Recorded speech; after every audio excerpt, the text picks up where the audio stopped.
மற்றொரு பக்கம் விஜயை பார்ப்பதற்காக வந்திருக்கக்கூடிய தொண்டர்கள் பயங்கி விழக்கூடிய அந்த காட்சிகளையும் பார்க்க முடிகின்றது. உடனுக்குடன் அவர்களுக்கான அந்த முதல் உதவி சிகிச்சைகள் வழங்கப்படுகின்றன.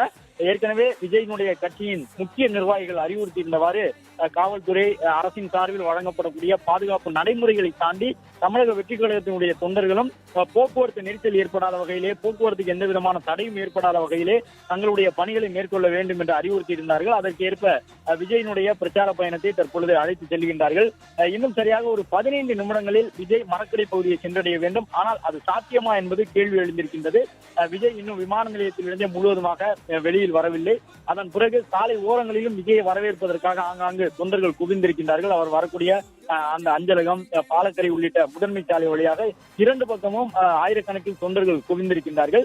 மேலும் விஜய் உரை நிகழ்த்தக்கூடிய மரக்கடை பகுதியிலே கிட்டத்தட்ட 8000க்கும் கூடுதலான தொண்டர்கள் காத்திருக்கக்கூடிய நிலையில் அவருடைய தேர்தல் பிரச்சார சுற்றுப்பயண பேருந்து சரியாக 10:30 மணியளவில் திருச்சியினுடைய மரக்கடை பகுதியை சென்றடையுமா என்பதே ஒரு கேள்வியாக எழுந்திருக்கின்றது. திருச்சிராப்பள்ளி மாவட்டம் என்பது பெரிய அளவில் அதிகப்படியான சட்டமன்ற தொகுதிகளை கொண்டிருக்கக்கூடிய மாவட்டங்களில் ஒன்று.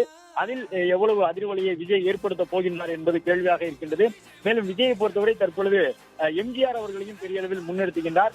3 எழுத்து மந்திரத்தை மீண்டும் காலம் ஒலிக்குது என்று விஜய் கூறிய பொழுது அண்ணாவை சொல்லுகின்றார் என்று எதிர்பார்க்கப்பட்டது. அதையும் கடந்து அண்ணா மட்டுமல்ல, எம்ஜிஆரை இணைத்துதான் 3 எழுத்து மந்திரத்தை காலம் மீண்டும் ஒலிக்குது என்பதை தன்னுடைய கொடிப்பாடலாக விஜய் வைத்திருந்தார் என்பதை பார்க்க முடிகின்றது. இன்று மரக்கடையில் தன்னுடைய தேர்தல் பரப்புரையை தொடங்குவதற்கு முன்பாகவும் எம்ஜிஆர் சிலைக்கு விஜய் மரியாதை செலுத்தக்கூடும் என்பது ஒரு எதிர்பார்ப்பாக இருக்கின்றது. ஏனென்றால் பிரச்சாரம் நடைபெறக்கூடிய பகுதியிலே எம்ஜிஆர் சிலையும் இருக்கின்றது.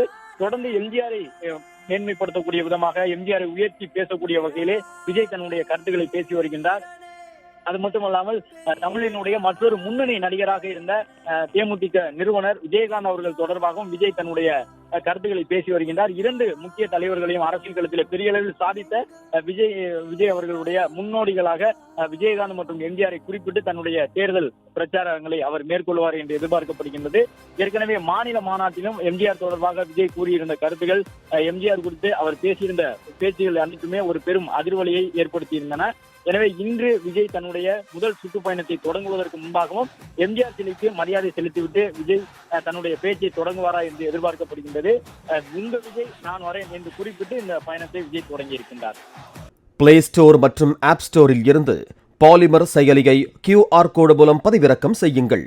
செய்திகளை உடனுக்குடன் பெறுங்கள்.